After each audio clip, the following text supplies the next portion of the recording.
Hola, ¿qué tal? Soy el pastor Vladi de Visión de Fe en Guatemala. Quiero agradecerle su sintonía a este video de las porciones semanales del Pentateuco, que es nuestra respuesta al llamamiento apostólico a compartir la escritura, especialmente a Moisés, en Hechos capítulo 15.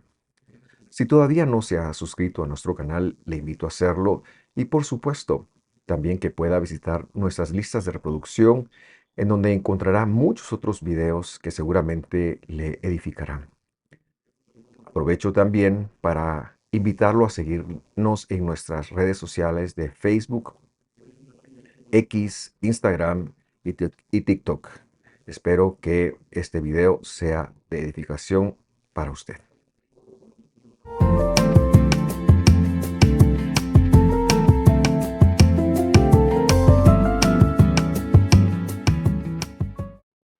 Como siempre, me da mucha alegría darle la bienvenida a otro estudio más de las porciones semanales. Ese estudio que sale al aire los sábados a las 9:30 de la mañana en la hora de Centroamérica. Muy contentos de estar con ustedes nuevamente. Y es que debido al mandato apostólico que está en Hechos 15, en el cual se dice que los gentiles han de estudiar a Moisés todos los sábados, pues nosotros salimos acá queriendo entender la escritura desde cómo los primeros creyentes en Jesús la explicaron a los gentiles que iban entrando al movimiento. Y pues hoy nos tocó la porción de Shmini y esta se encuentra en Vaikra, o sea, el libro de Levítico, capítulo 9, del versículo 1 hasta el capítulo 11, versículo 47. Hoy queremos tratar el tema acerca de la adoración en sus términos, pero como usted sabe, nuestra intención es hacer un comentario verso a verso y a veces, pues, focalizar eso en un tema se convierte en un reto. Sin embargo, entendemos que hoy queremos ver un poquito cómo Dios ordenó la adoración, qué es la adoración, etcétera, etcétera. Vamos entonces a iniciar, como siempre, haciendo un resumen de lo que vimos el año pasado. Y es que la palabra Shmini quiere decir el octavo y ocurre en función de un tiempo específico en el cual los sacerdotes estuvieron apartados de todos y de todo durante 8 días. Ellos en este proceso fueron habilitados para servir, o como la escritura lo dice literalmente, fueron llenadas las manos de ellos. Creo que lo han traducido como la consagración, pero lo que la escritura dice es que fueron llenadas sus manos, queriendo dar a entender que Dios estaba capacitándoles, haciéndoles competente para la obra del sacerdocio, y es precisamente la palabra que yo quiero relacionar con adoración. Adorar al Señor tiene que ver con una función sacerdotal, pero me estoy adelantando a mi tema. El año pasado también vimos que justo después de que Aarón hace el primer oficio sacerdotal, ¿verdad? El primer servicio de adoración, perdón, fuego de uno de los rostros, o del rostro del Señor, ha dicho la escritura, lo traducen como desde la presencia del Señor, pero dicha presencia nos gusta recordar que se refería a una superficie física y visible. Y hoy veremos más o menos cuál es esta superficie. Vamos entonces a iniciar la lectura en el capítulo 10, versículo 1, y leemos, dice así: Y los hijos de Aarón, Nadab y Abiú, tomaron cada uno su incensario y pusieron fuego en ellos, sobre el cual pusieron incienso, y acercaron al rostro del Señor fuego extraño, que él nunca les ordenó. Creo que para entender lo que está ocurriendo en este momento es necesario hacer una construcción de eventos.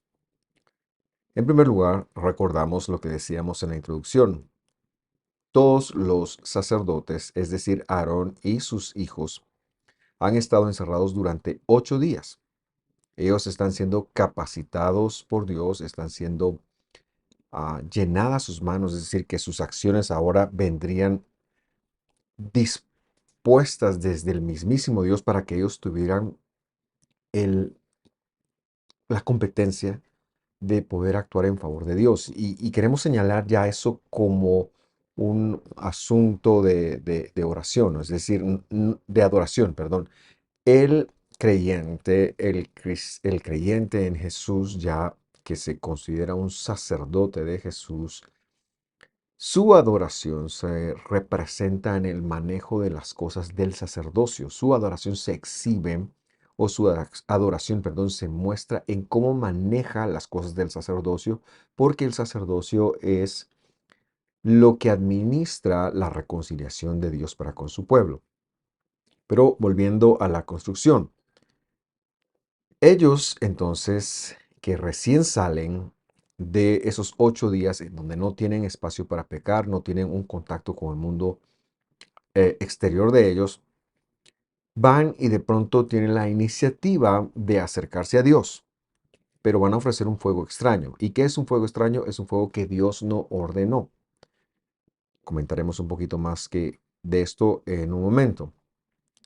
Pero lo que queremos dar a entender en primer lugar es que el único fuego autorizado para presentar delante de Dios, para hacer arder el incienso y por supuesto para los sacrificios y para la menorá, el candelero que está en este lugar, uno de los rostros de Dios, el único fuego autorizado es el que Dios hizo descender del cielo en la inauguración del Mishkan y que también ya lo hemos visto en función el año pasado.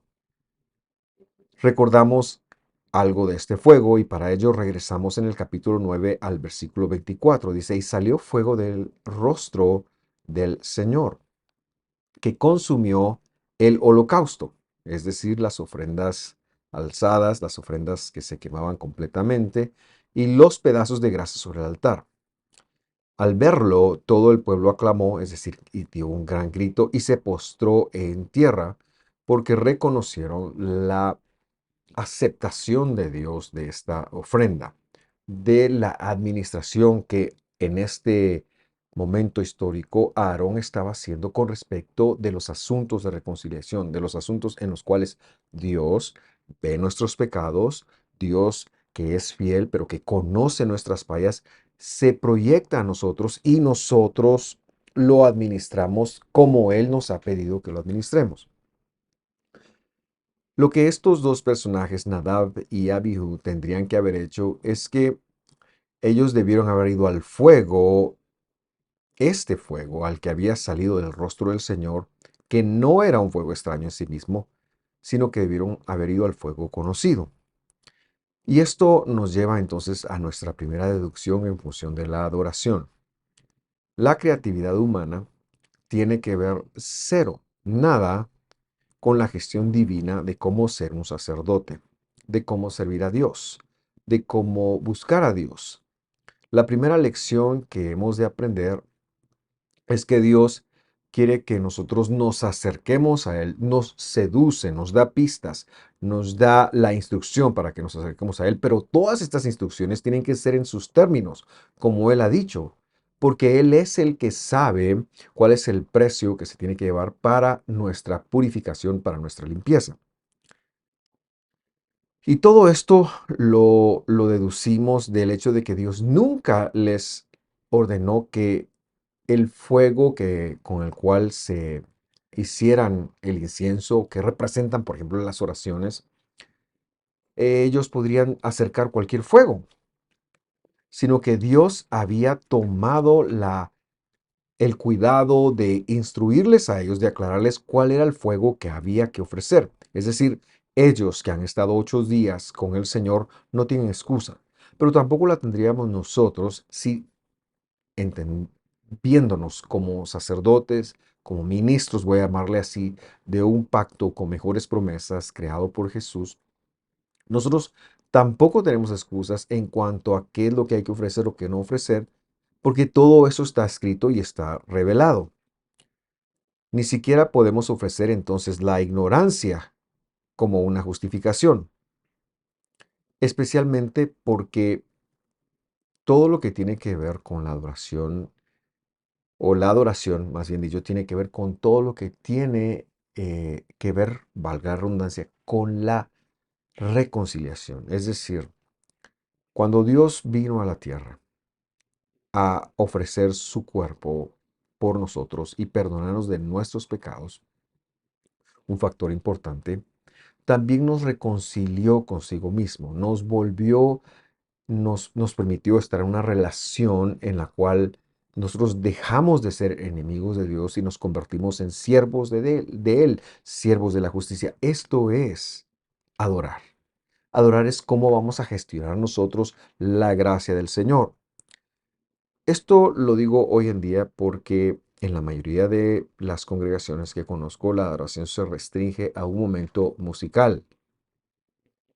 Y es bueno orar y es bueno declarar la magnificencia de Dios, es bueno levantar las manos y derramar nuestras emociones, no tengo nada en contra de ello, pero la adoración va mucho más que la música. La adoración es la gestión de la reconciliación y de la gracia que Dios amorosa y fielmente ha derrochado sobre nosotros.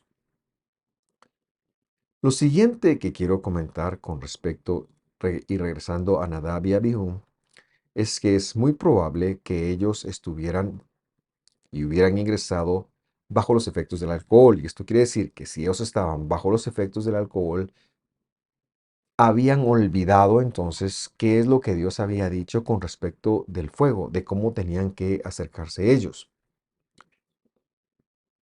Pero también llama la atención porque han estado 8 días con Dios y esto significaría que solo salieron y buscaron emborracharse, buscaron procurar llenar sus pasiones de una forma equivocada.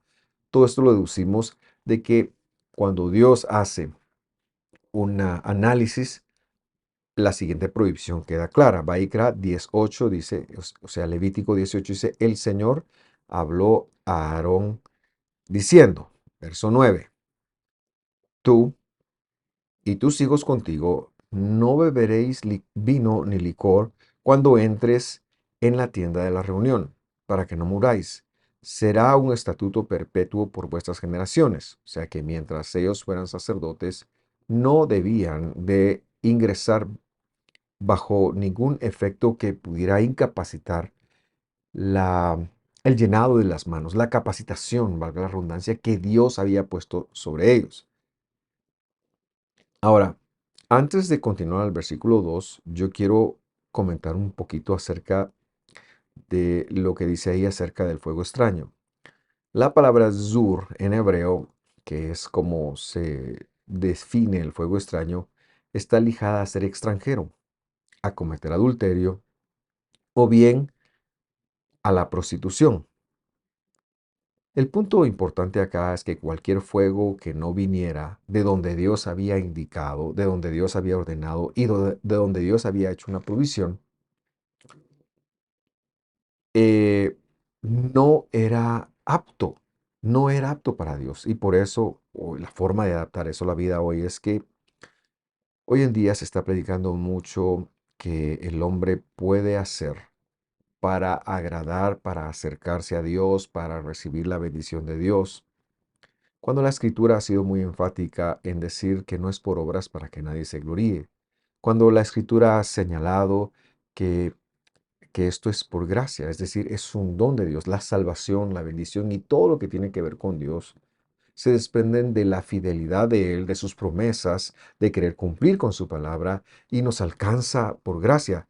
Y como ha señalado el apóstol en la carta a los Efesios brillantemente, y porque por gracia habéis sido salvo por medio de la fidelidad. Y esto no es de vosotros. Así que el fuego extraño sería pensar en que podemos introducir algún método que no sea Dios que nos genere bendición. Y hoy en día vemos esto en muchos lugares en donde ahora se encuentra un pañuelo, una rosa o cualquier otro objeto que pensamos que tenga poder. Voy a dar un ejemplo de los que me quedan cercanos a casa. Es muy común que en nuestras congregaciones alguien pida que vayan a ungir a la persona, pensando que el aceite tiene algún poder. No, el aceite es un símbolo de algo y por supuesto que podemos ungir a las personas, pero es que el poder es depende de Dios. El fuego es de Dios. Eso es lo que estamos queriendo señalar. Por mucho que Dios haya usado medios, cualquier medio, lo que queremos entender es que la fuente de poder es Dios. La fuente de salvación se centra en Dios, está en Dios y no en el método que Dios haya querido emplear. Por lo tanto, el fuego extraño acá em, era un actor muy importante. El fuego era un factor muy importante porque era el que alumbraría, o sea, generaría claridad y luz, pero también se usaría para quemar las ofrendas de reconciliación o el incienso que se ofrecería. Por eso, repito, todos estos son actores muy importantes en la administración, en la intención de Dios de reconciliarse con nosotros, de perdonar nuestros pecados. Y ahí es donde yo menciono que hoy en día se lo ha restringido a la música únicamente.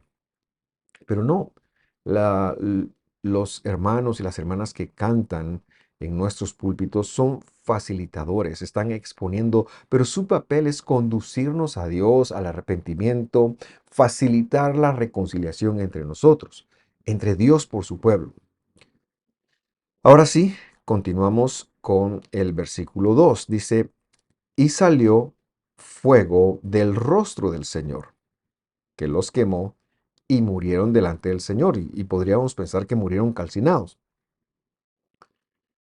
Cuando el versículo nos está enseñando acá que salió fuego del rostro del Señor, se refiere, como lo he mencionado anteriormente, a una superficie tangible, visible.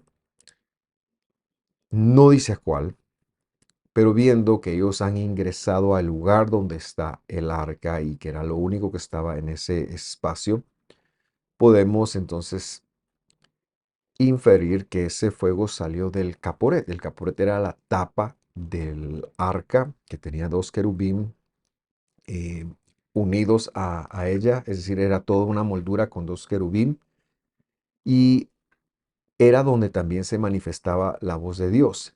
Esta tapadera, caporet se dice en hebreo, era donde salía precisamente la voz de Dios que adiestraba a Moisés, pero también era donde vería el poder de Dios. El Evangelio nos ha dicho que el caporet es una figura de Jesús. Por lo tanto, nosotros, viendo este como el único factor de rostro visible del Señor que estaba ahí, hemos de entender que es de ahí de donde vino. Ellos mueren, son quemados y mueren instantáneamente. El versículo entonces hace que Moisés diga las siguientes palabras y leemos el versículo 3 ahora. Esto es Entonces dijo Moisés, perdón, a Aarón, haciendo una conexión de lo que ha ocurrido. Esto es lo que habló el Señor, diciendo, en los que a mí se acercan, seré santificado o estaré santificado. ¿Qué quiere decir eso? Cuando alguien se acercaba a Dios, tenía que pasar un proceso de santificación. No es que Dios, no es que entrara como Él quisiera, sino que tendría que tener un proceso de santificación en los que a Él se acercan. ¿Para qué podemos entender este y delante de todo el pueblo seré glorificado? Y Aarón estuvo mudo. Ahora, ¿en qué momento Dios dijo esto?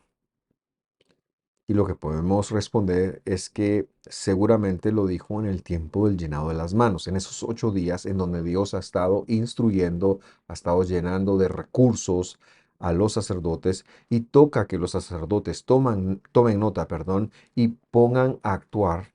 No tienen que ser creativos, no tienen que tornarse los dedos y pensar cómo vamos a hacer, de qué se trata. No, Dios ha pasado un tiempo asegurándose de que ellos conecten qué es lo que Dios espera que ellos hagan.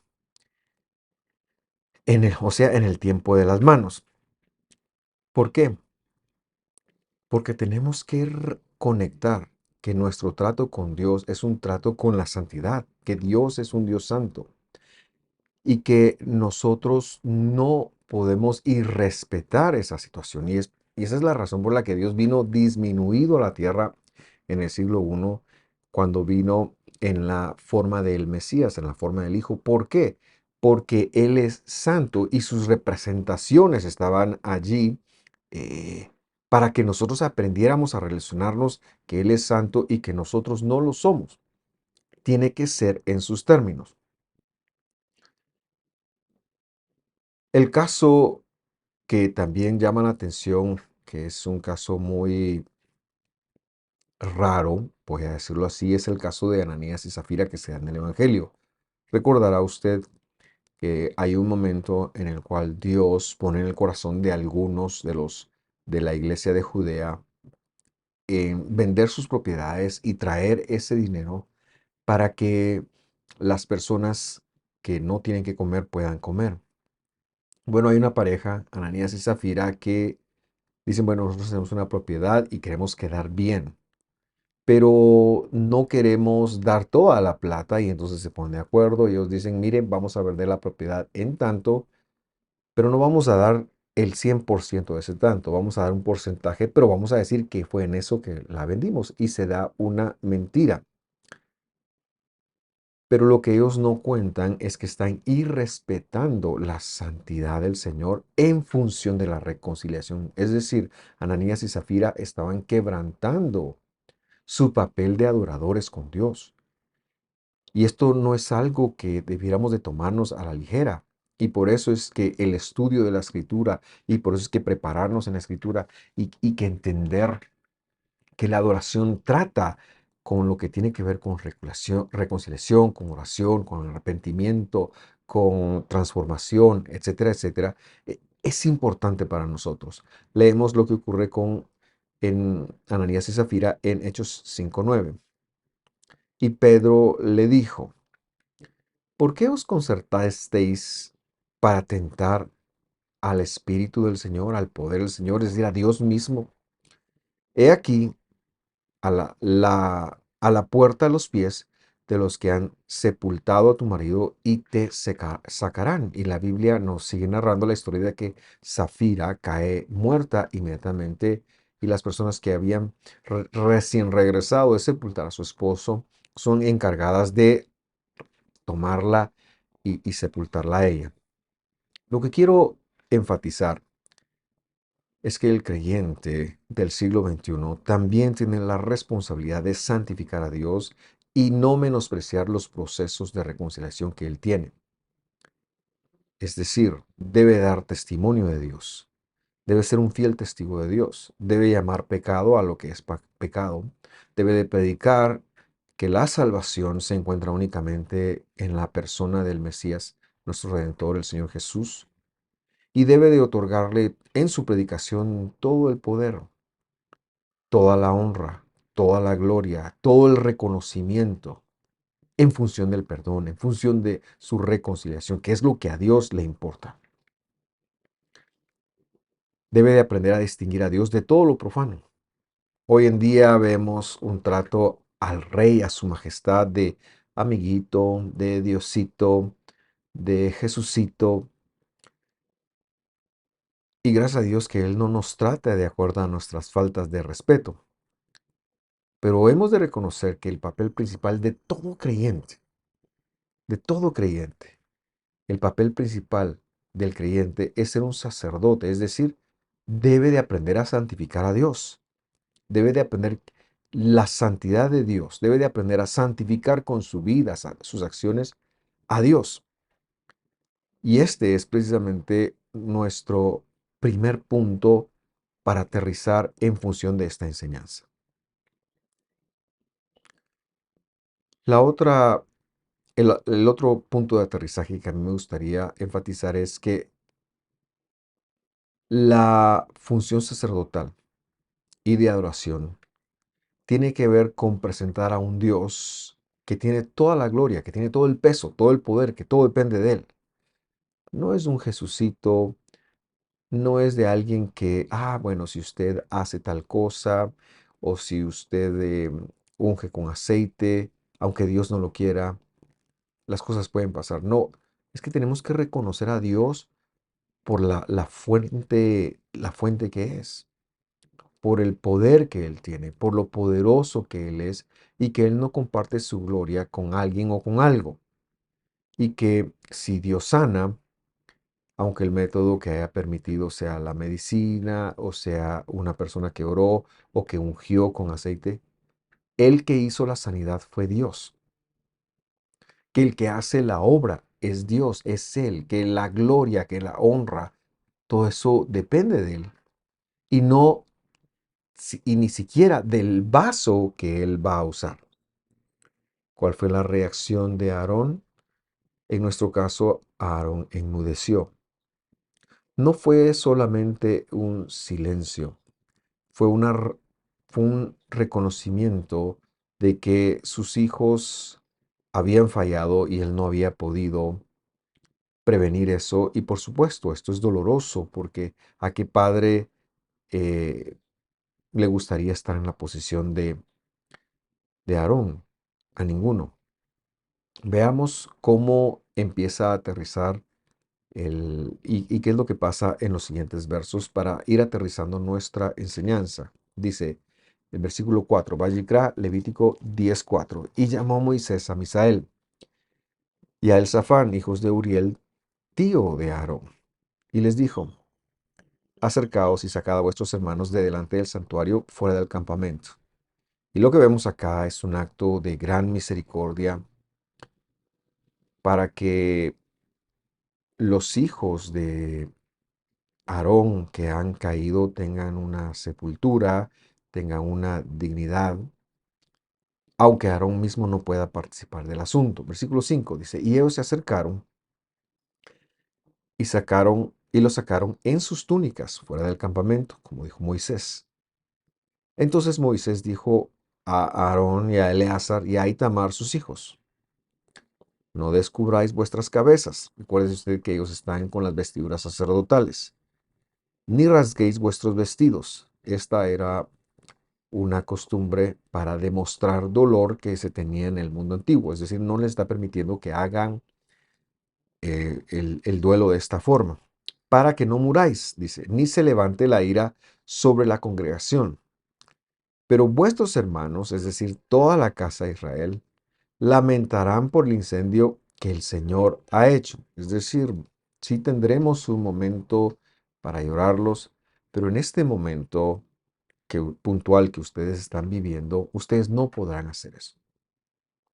Ustedes tienen un factor como sacerdotes mucho más alto y es que han sido preparados y sus manos han sido llenadas para que ustedes puedan oficiar reconciliación por el pueblo.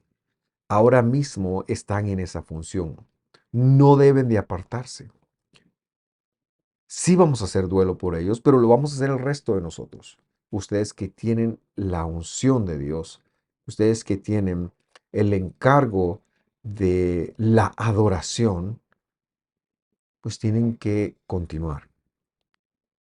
Por lo que la adoración también, este papel que tenemos nosotros, este estilo de vida que como creyentes debemos de tener, de ser sacerdotes para propiciar la reconciliación para nosotros y para los demás, es un papel que debemos de ejercer sin importar qué situación o circunstancia estemos viendo en la vida. Esta es la adoración en sus términos. El versículo 7 termina narrando, no saldréis de la puerta del tabernáculo de testimonio, porque moriréis, dice, por cuanto el aceite de la unción del Señor está sobre vosotros. Y el versículo termina diciendo, y ellos hicieron conforme al dicho de Moisés. No habrá sido fácil, no habrá sido fácil. Pero lo que a mí me queda claro es que la responsabilidad como creyente, el papel como creyente, ese papel de haber recibido de parte de Dios el ministerio de la reconciliación, está sobre cualquier emoción. Ellos están en un momento en donde tienen que permanecer. Seguramente Aarón sale de este lugar cuando llega su turno de salir y va a ir a buscar a su esposa y van a llorar o a sus nueras si sus hijos eran casados y lo va a lamentar. Pero en este momento él ha sido llamado, sus manos han sido llenas y Dios espera que él haga un desempeño, que no pueda subyugar, que no deba subyugar por lo que está viviendo emocionalmente la obra de Dios. En este ánimo de ideas es que el Mesías dijo en el Nuevo Testamento, en el Evangelio, perdón, que aquel que sobrepusiera padre, madre o hijos o casa por encima de él no era digno de él. No es algo fácil, pero es nuestro papel como adoradores. Quiero agradecerle por haber sintonizado. Espero que esto lo bendiga. Sé que no es fácil. Le invito a que si usted tiene alguna duda, por favor la ponga en los comentarios y trataremos de responderlo de la mejor manera. Gracias nuevamente por su sintonía. Nos esperamos la próxima semana. Le envío un fuerte abrazo.